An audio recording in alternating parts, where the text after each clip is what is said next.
Break બાદ ફરીથી આપનું સ્વાગત છે। અમદાવાદમાં થયેલા પ્લેન ક્રેશની ઘટનાને 1.5 મહિનાથી પણ વધુ સમય વીતી ગયો છે। જી હા, પરંતુ હજુ સુધી આ દુર્ઘટના પાછળનું કોઈ ચોક્કસ કારણ સામે નથી આવ્યું। તેવામાં પોતાના સ્વજનના મોત માટે જવાબદાર કોણ છે તે જાણવા માટે પ્લેન ક્રેશ દુર્ઘટનાના પીડિતોએ અમેરિકાની કોર્ટમાં કરી દીધો છે કેસ। ત્યારે અમેરિકાના કયા દિગ્ગજ લડી રહ્યા છે આ કેસ, આ રિપોર્ટમાં જોઈએ।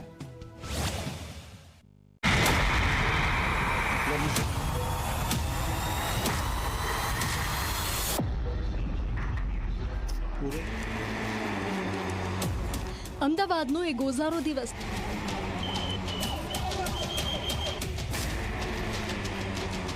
જેણે 260 લોકોના લીધા જીવ।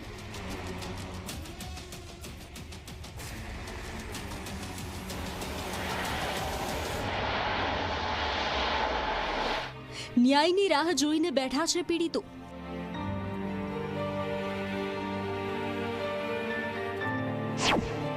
12 જૂનનો એ દિવસ છે। અમદાવાદના એરપોર્ટ પરથી બોઈંગ કંપનીના ડ્રીમ લાઇનર પ્લેને લંડન જવા ઉડાન ભરી, પરંતુ ગણતરીની સેકન્ડોમાં જ ધડાકાભેર તૂટી પડ્યું અને સર્જાઈ ગોઝારી દુર્ઘટના।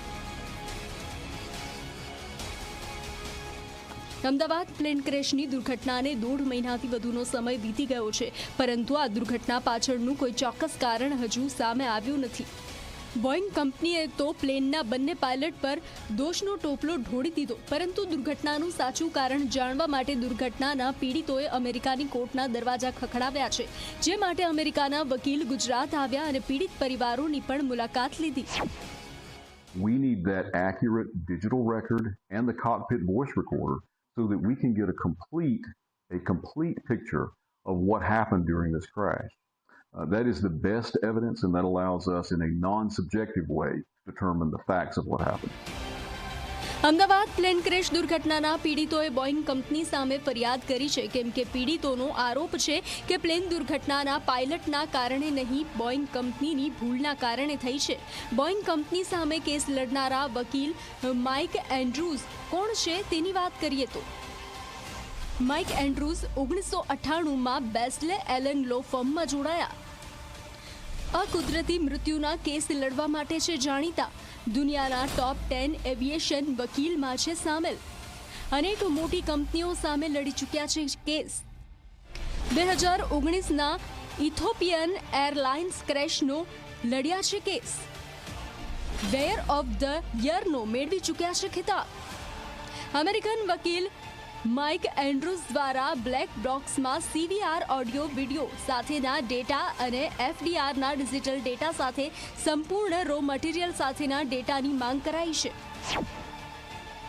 First question that every family has is a need for transparency. They want to know what happened.